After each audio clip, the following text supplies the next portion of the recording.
Dre, and welcome to the Cabin Channel, where we are all things outdoors. So we are here at the Grayson Highland State Park.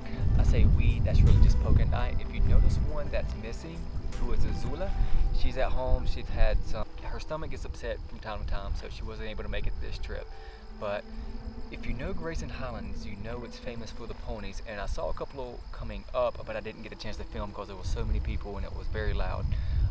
It's a very popular park, and the Appalachian Trail runs right through it. That's actually where I'm camping off of right now, a portion of the Appalachian Trail, which is pretty cool because the only other section I've done is down in the Rowan Mountain, Carver's Gap, the US 19 portion.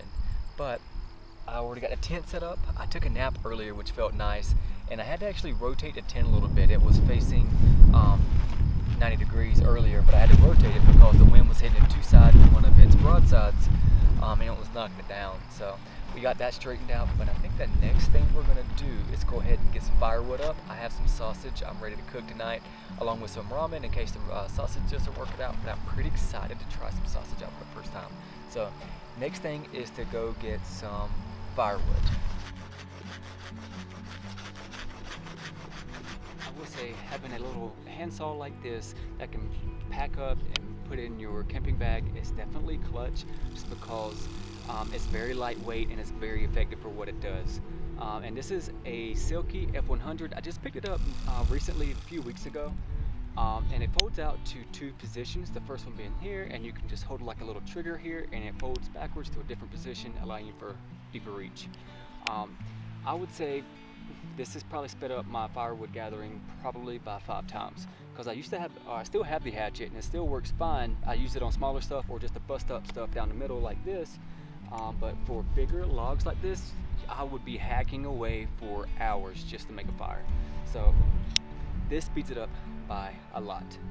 And it was only, I think at REI, this is where I picked it up from, it was I think like 25 or 35 bucks. So not a bad grab. I checked out the reviews on it, and it said the blades hardly ever go dull on them after extended use. So there you go. Alright guys, so I am done with getting all the firewood that I am going to use for the night. And if you're new to my channel, I kind of want to share with you how I go about grabbing the firewood. I'm going to start with the Kindle, to the medium, and to the big stuff, but I normally grab it in opposite order. So if I'm gathering it up, I'll grab the big stuff, the medium stuff, and then the Kindle in order. So let's start with the Kindle. So this is what you're going to build the base of your fire with right here. This is going to kind of just get your fire, get some of the initial coals going, and then you're going to work eventually to your medium stuff.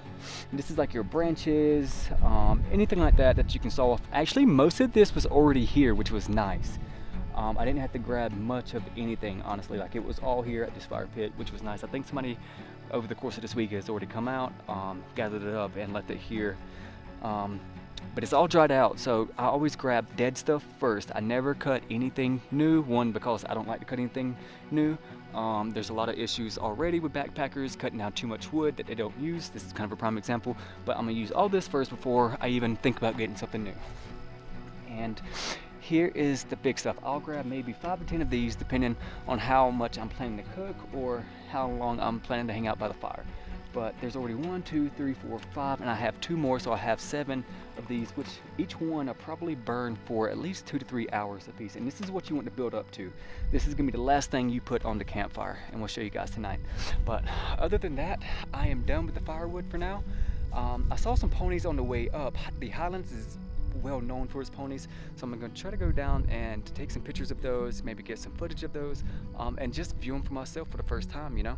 And I think there was a small water source I'm gonna try to go fill up my water bottles with. I know Poke is thirsty, so wish me luck.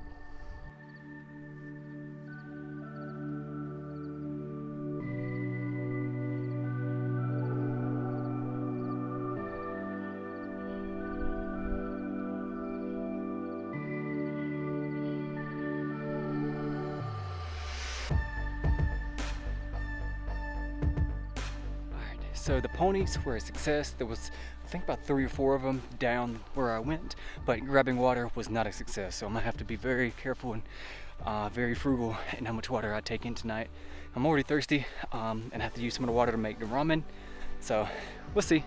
It's gonna be fun. But now it is time to get the cooking gear and get everything set up for tonight.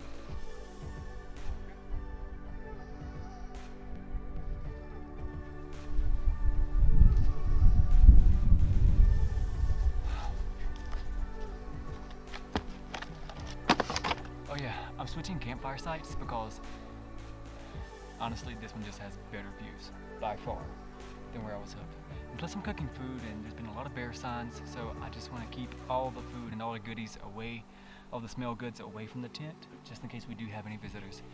So